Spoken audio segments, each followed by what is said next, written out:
Hi YouTube, please give me a moment while I connect Facebook. We'll be getting started shortly.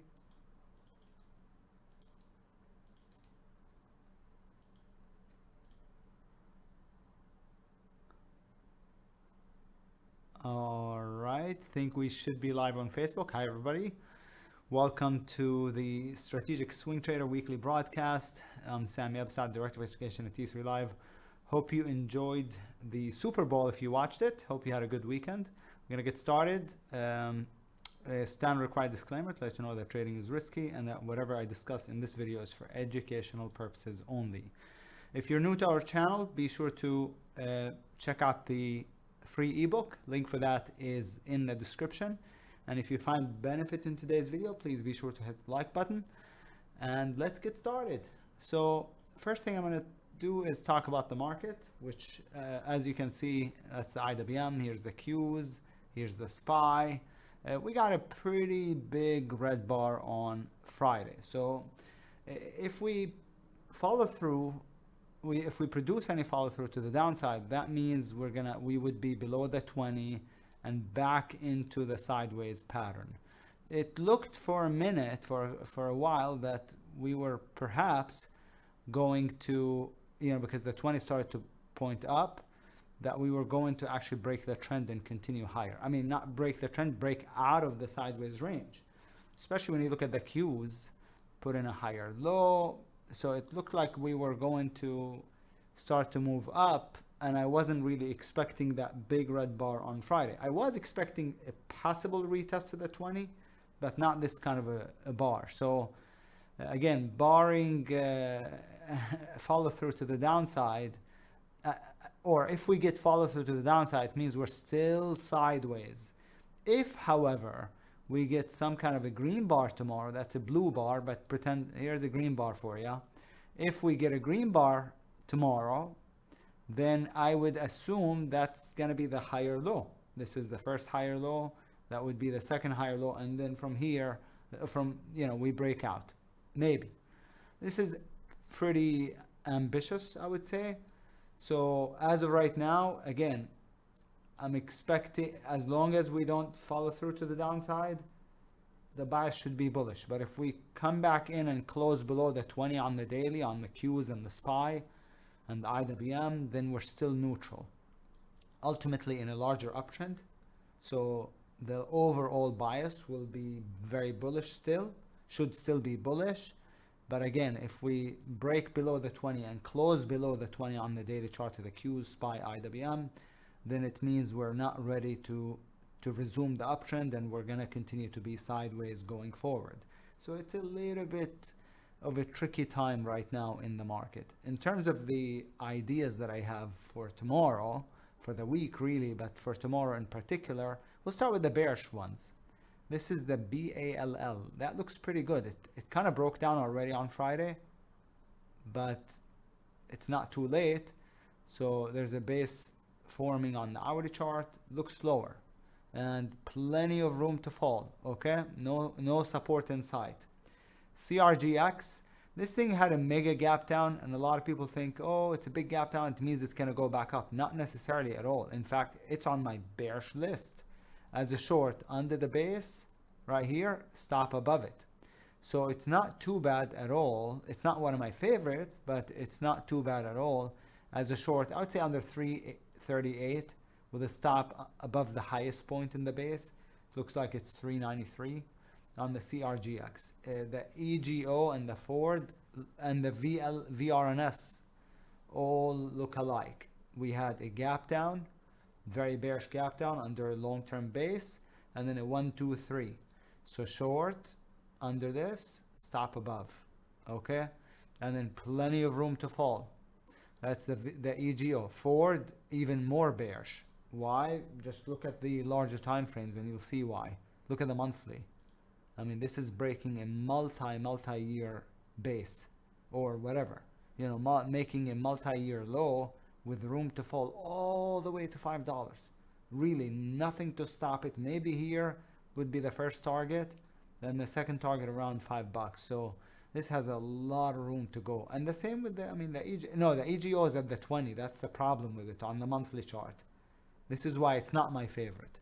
The VRNS is breaking down on the monthly. 20 is still pointing up, but looks really good on the daily. In fact, on the daily, it looks the best. Out of the three that I just went over that look alike, the VRNS on the daily looks the best. But on the larger time frames, by far, Ford looks the best. This one, the entry would be under this bar's low. So 39.60, 50, stop over 41.34. Okay, on the VRNS. Juniper is a nice looking daily sell setup. I'm always, uncomfortable about shorting a stock that was involved in a buyout that seems to be falling, the deal seems to be falling through. I'm always, concerned about that, but it is a pretty sell setup. And then the PLTR, I have not gone short the PLTR, not once. In fact, I called it as a long ahead of earnings. So the day before it's reported, we went long, and then boom, 23% gap up. So I have not shorted it once, but it's way up. And guess what? It does have a nice reversal bar. If you want to short under, stop above, maybe, it closes the gap eventually. So it'd be a nice big target, but I'm honestly not looking to do it. Those are my favorite ideas for tomorrow, with probably the Ford, the VRNS, and the EGO being the three favorite. Okay. The longs, I have a lot more. The ABSI, you look at the daily and there's not much to do on the daily chart, but look at the monthly. Wow, that looks pretty good, doesn't it? So the daily is difficult, in terms of the entry, it's difficult, but here it is. It's over the whole thing. No, maybe over this too. Let me see what that bar's high is. So that's 520. I don't think I would wait. I just do it over the most recent high, and then so right here, and either this as a stop, or all the way down here with a large. You start off with a large stop, and then you look to raise the stop and add more shares as it gets going. But initially, so as to not get shaken out, you use the wide stop. So that's the ABSI. Love the monthly, hate the daily. The ADPT. So the ADPT, I've been watching it for a while because of the way it looks on the monthly, and the weekly is pretty good too. And now we have a good entry on the daily chart over a double top, stop under this pivot right here. Okay, so it looks pretty good. ATUS already an open, I already have an open position in it. Long right here, stop right here as an add to the position. Why? Because of the monthly trying to transition. So this looks like, how the Twilio looked before it popped, how the DOQ looked before it popped. You see what I mean? So that's what that looks like to me. How the Zoom looked on the monthly also before it popped. And the Zoom has been basing, so I love the Zoom higher still. Okay? Have a position in it. So the ATUS is a daily buy setup, monthly transition A. And this thing looks pretty neat. Tried to break down, couldn't do it, and now it's back above the 20, so just long above all of these tops, stop under the pivot right here. I noticed that when Match reported and gapped down, the Bumble didn't budge.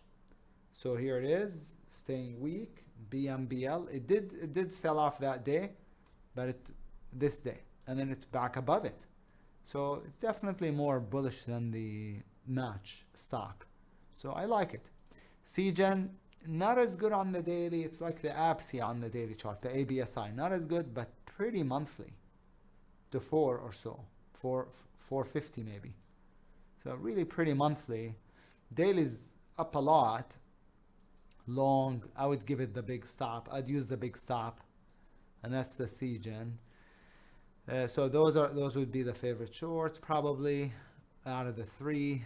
And then so far from the longs, I like the ADPT, I would say.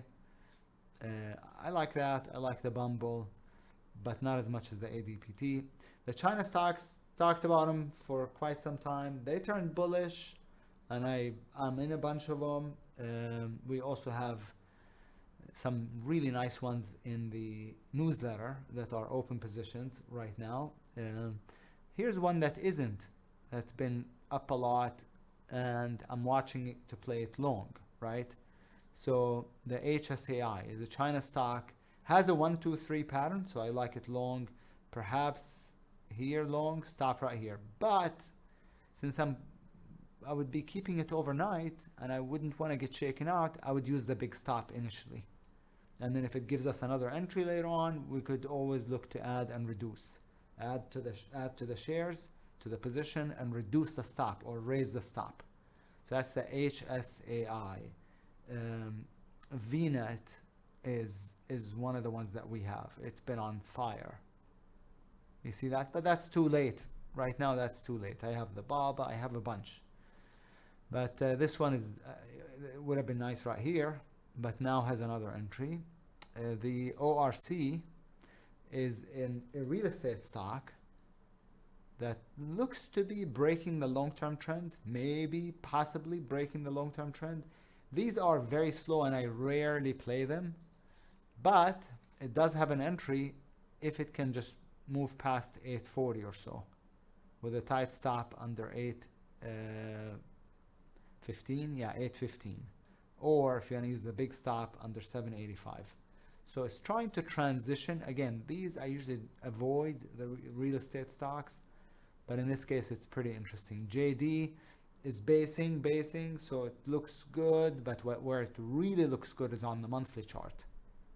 So the JD, the longer it bases, the better it becomes. One can play it as a base breakout on the daily chart, or maybe on this pullback. So over this bar is high, stop under the green bar is low. The problem with the China stocks is the best ones are already gone.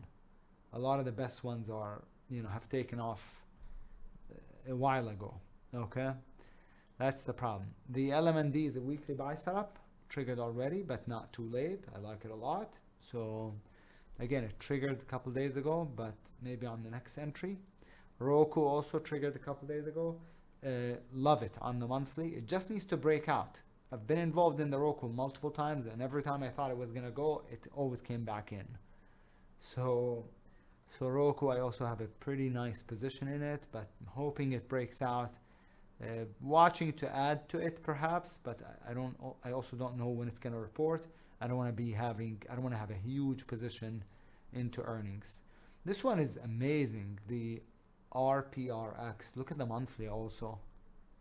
Ended the downtrend, multi-year downtrend. Weekly is a little bit extended, and the daily. So it's not the best entry, but just the bullishness really stands out. Long stop. Okay, on the RPRX, and I would put it on the favorites. ROKU is also on the favorites, but it doesn't have an exact entry just yet. Okay, the ZLAB is another China stock hasn't taken off yet, like most of the other ones have, and it's trying to end the downtrend on the monthly. So, and it does have an entry on the daily. Again, it's not my favorite because it's showing a bit of weakness. Long stop. But it's one of the few that are still, I think, not totally too late. And that's my watch list for tomorrow. I hope you enjoyed today's video. No camera for tonight, coming on late after Super Bowl. I don't look presentable, but we'll be back with you with another video next week. Wishing you the best of luck with your trading this week, and I'll catch you on the next one. Take care, everybody. Good night.